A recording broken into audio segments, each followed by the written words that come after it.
Hello friends, welcome to another session on my channel. This session is about news reporting. আমি একটি news report পড়ে শোনাবো এবং ওখান থেকে দেখব কি কি শিখতে পারি আমরা। এটি একটি ইন্ডিয়া ভার্সেস পাকিস্তান ম্যাচে news reporting. Okay, Pakistan succumbed to yet another loss in ICC Champions Trophy, but this one would hurt the most. Pakistan আবার একটি আইসিসি চ্যাম্পিয়ন্স ট্রফিতে পরাজয়ের সম্মুখীন হলো, কিন্তু এটা তাদের ভীষণভাবে কষ্ট দেবে বা খুবই কষ্ট দেবে। সাকাম্ড মানে পরাজিত হওয়া, succumbed. It would sting because they are outplayed in every department and that to their rivals India. এটা তাদেরকে খুবই ব্যথা দেবে বা এটা তাদের পক্ষে খুবই যন্ত্রণাদায়ক, কারণ তারা প্রায় প্রতিটি ডিপার্টমেন্টে মানে প্রতিটি ক্ষেত্রে ব্যাটিং, বোলিং, ফিল্ডিং সমস্ত ক্ষেত্রে ভারতের কাছে পরাজিত হয়েছে। They were outplayed in every department. You almost feel for them. আপনার ওদের প্রতি আর কি সহানুভূতি হবে, তাদের প্রতি সহানুভূতি হবে। The host of an ICC event for the first time in nearly 30 years will not make it past the group stage in all likelihood. ICC এই যে ইভেন্টগুলো হয় তাদের যে হোস্ট, এই গত 30 বছরে এটাই প্রথমবার দেখা যাচ্ছে যে কোনো হোস্ট গ্রুপ স্টেজই পার করতে পারবে না। First time in nearly 30 years will not make it past the group stage in all likelihood. যত রকমই সম্ভাবনাই হোক না কেন এটাই তারা এটা পার করতে পারবে না, এটাই মনে হচ্ছে।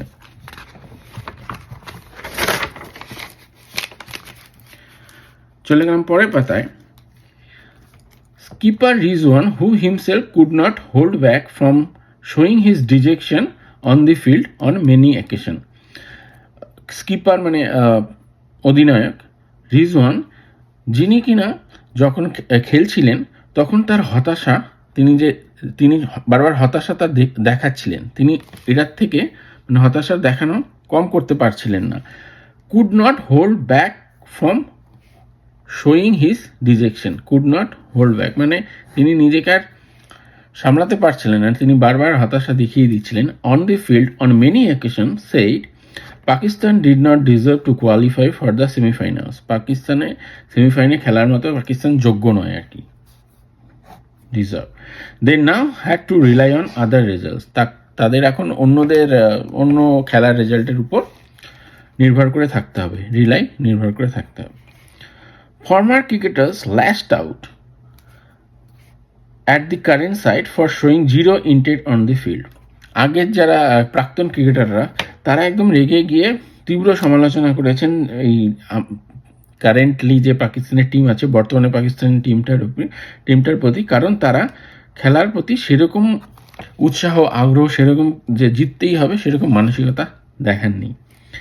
Shoaib Akhtar of course blasted the Pakistan think tank and many of his fellow teammates are crying horse looking at a cowering performance of a team that won this very tournament in 2017. খুব বড় সেন্টে আস্তে আস্তে ভাগ করে পড়ি।